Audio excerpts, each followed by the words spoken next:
Assalamualaikum warahmatullahi wabarakatuh anak-anak. Bagaimana kabarnya hari ini? Sehat kan? Alhamdulillah sehat semua ya. Baik, sebelum kita mulai belajar hari ini, akankah lebih baiknya kalau kita membaca doa terlebih dahulu ya? Bismillahirrahmanirrahim.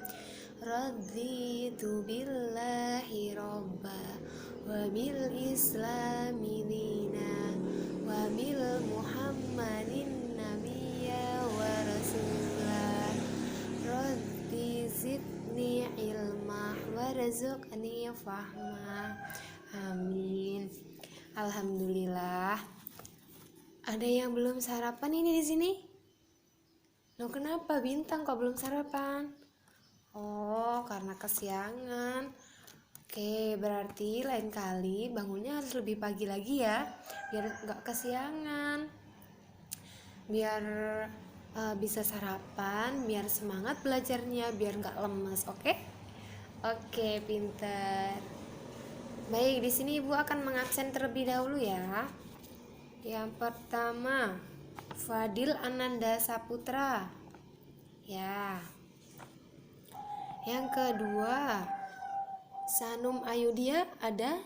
Ada. Bintang Az-Zahwa ada. Wahyu Trisudrajat ada. Jingga Putri Viola ada. Oke, masuk semua ya. Baik, ada yang tahu belum kita hari ini mau belajar apa? Ayo. Bahasa Indonesia, benar sekali. Kita ini sekarang mau belajar materi tentang dongeng. Di sini ada yang udah tahu belum apa itu dongeng? Atau gini nih, ada yang udah pernah membaca atau dibacakan dongeng dari ibunya atau kakaknya mungkin? Biasanya tuh ya kalau di TV-TV gitu kan, ada sebelum tidur itu ada yang dibacain dongeng gitu kan. Kalian udah pernah belum dibacain atau membaca dongeng? Belum ya? Oke. Baik, kalau gitu di sini Ibu akan membacakan dulu dongeng ya untuk kalian sebelum kita belajar materi tentang dongeng. Nah, di sini Ibu akan membacakan dongeng yang judulnya itu Persahabatan Ikan Gabus dengan Tupai. Nah, menarik kan? Baik, Ibu akan mulai membaca ya. Di suatu sungai, hiduplah seekor ikan gabus yang bersahabat dengan seekor tupai. Mereka hidup saling membantu seperti setiap hari. Suatu hari, si ikan gabus jatuh sakit. Dengan setia, si tupai merawat si ikan gabus. Sudah beberapa hari si ikan gabus tidak enak makan. Maka si tupai berusaha membujuknya supaya si ikan gabus ini mau makan. Si ikan gabus hanya mau makan hati ikan hiu. Mendengar permintaan tersebut, tupai pun bersedih. Sebab ikan hiu adalah hewan yang sangat ganas dan hanya hidup di lautan. Namun akhirnya ia mencoba untuk mencari ikan hiu tersebut. Tupai melakukan perjalanan ke laut.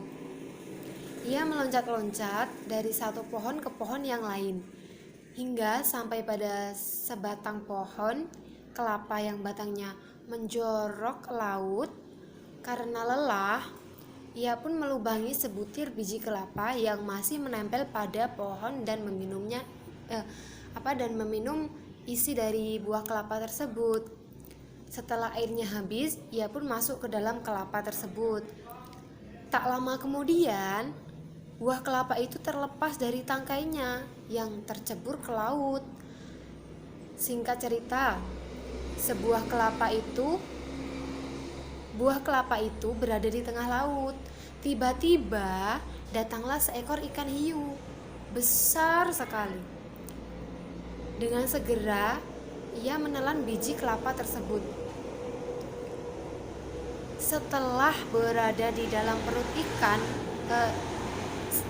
di perut ikan hiu tersebut, si tupai keluar dan menggigit hati ikan hiu.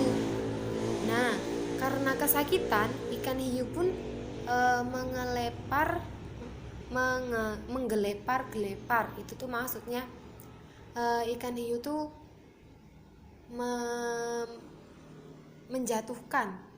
menjatuhkan dirinya ke tepi laut. Nah, sesampainya di pantai, tupai keluar dari tubuh ikan hiu. Dengan senang hati, si tupai membawa hati ikan hiu untuk sahabatnya. Setelah makan hati tersebut, si ikan gabus pun sembuh. Ia meloncat-loncat gembira. Ia pun berjanji akan menolong si tupai kalau ia di kemudian hari jatuh sakit. Oke, itu tadi ya contoh dari dongeng. Nah, sekarang siapkan dulu alat tulis, buku dan penanya. Ibu akan diktekan pengertian dari dongeng dan juga ciri-ciri dari dongeng. Sudah siap? Dongeng adalah suatu cerita rekaan atau fantasi atau khayalan belaka yang kejadiannya tidak mungkin terjadi, biasanya cerita yang hidup di kalangan rakyat. Belum titik, masih ada kelanjutannya.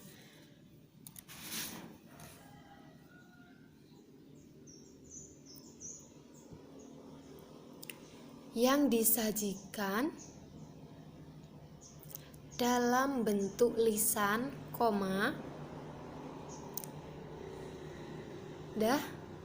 namun sekarang sudah banyak yang ditulis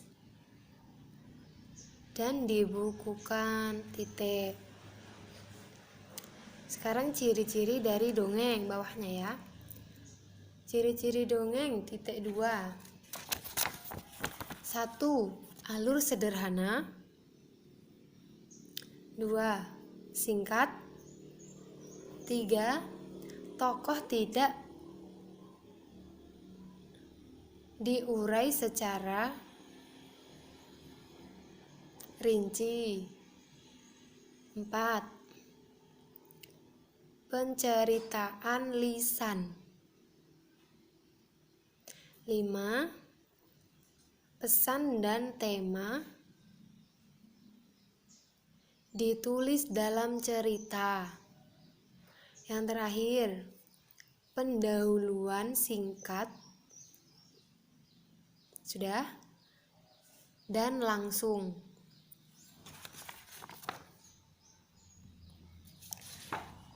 Nah, jenis-jenis dongeng ini nggak usah ditulis ya, Ibu jelaskan aja. Jenis-jenis dongeng ini ada beberapa.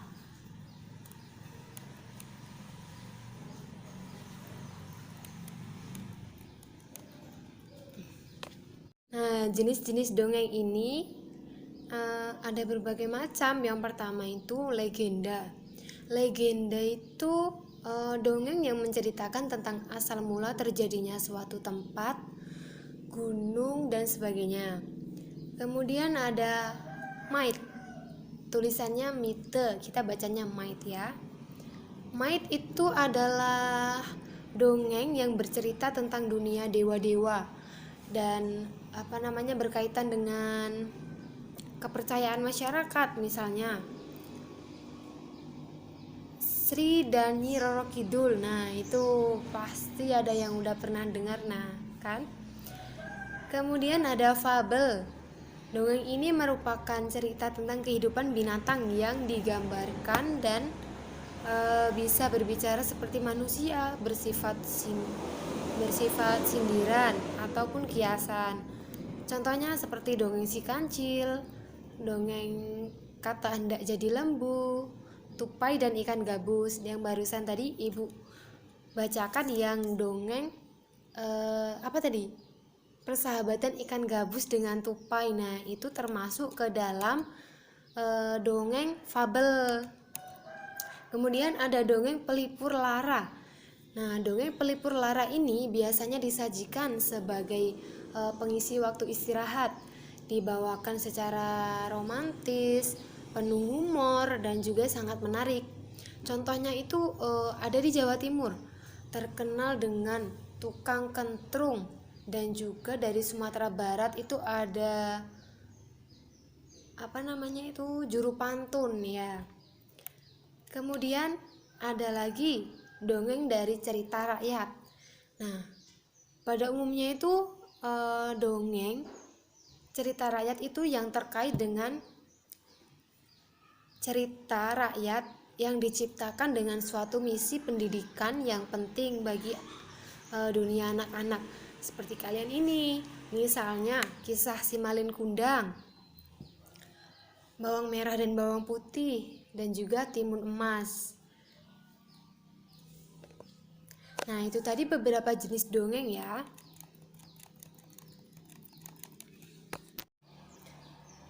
Untuk unsur-unsur intrinsik dongeng itu ada 7.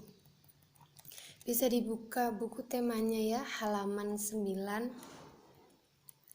Ya, halaman 9. Itu kan ada unsur-unsur intrinsik dan juga ada unsur-unsur ekstrinsik.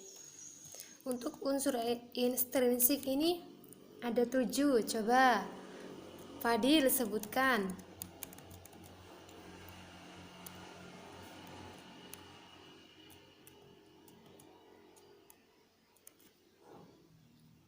Oke, benar. Unsur intrinsik dari dongeng ini ada 7. Yang pertama itu ada tema, latar belakang, alur, tokoh, penokohan. Penokohan ini watak atau karakter dari pemain dongeng ini ya. Kemudian yang keenam ada sudut pandang, dan juga yang terakhir ada amanat. Oke, kalau unsur ekstrinsik dari dongeng ini, coba siapa ini yang menyebutkan? Sanum, ya, sebutkan. Latar belakang, benar. Oh, ada 2. Oke. Yang pertama itu ada latar belakang masyarakat dan juga latar belakang pengarang. Kalau latar belakang masyarakat ini bagaimana, Bu? Oke. Latar belakang masyarakat ini merupakan faktor-faktor yang ada di dalam lingkungan masyarakat dari penulis dari dongeng ini ya. Beberapa contoh dari latar belakang masyarakat ini seperti ideologi negara, kondisi politik, kondisi sosial, dan juga kondisi ekonomi. Kemudian latar belakang pengarang. Latar belakang pengarang ini merupakan faktor-faktor yang ada di dalam pengarang. Faktor-faktor oleh pengarang. Pengarang itu si pembuat dongeng ini ya. Beberapa faktor dari latar belakang pengarang ini, misalnya riwayat hidup penulis, kondisi psikologis, dan juga aliran sastra penulis.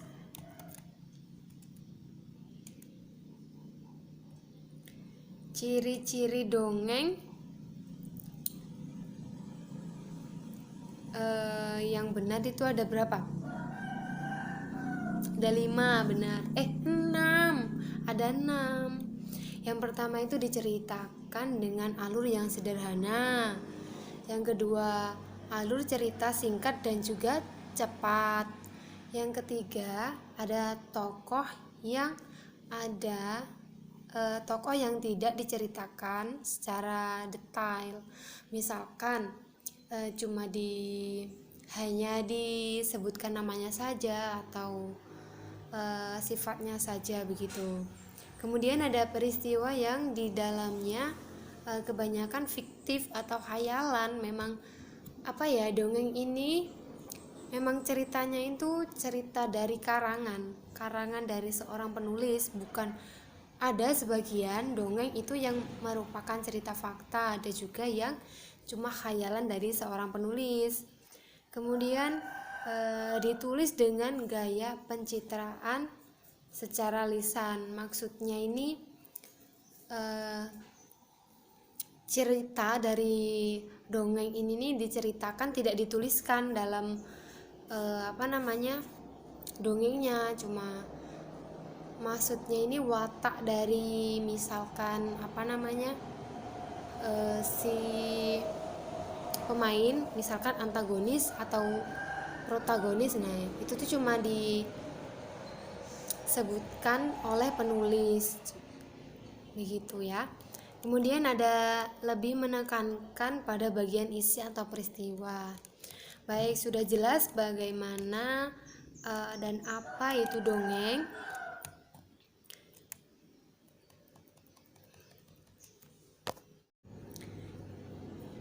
Baik, sudah waktunya istirahat ya. Sebelum kita mengakhiri pelajaran Bahasa Indonesia pada hari ini, Ibu akan memberikan tugas ya. Buka di buku tema halaman 12. Ya. Di situ ada ini dongeng yang judulnya Putri Salju ya. Ini nanti kalian PR-nya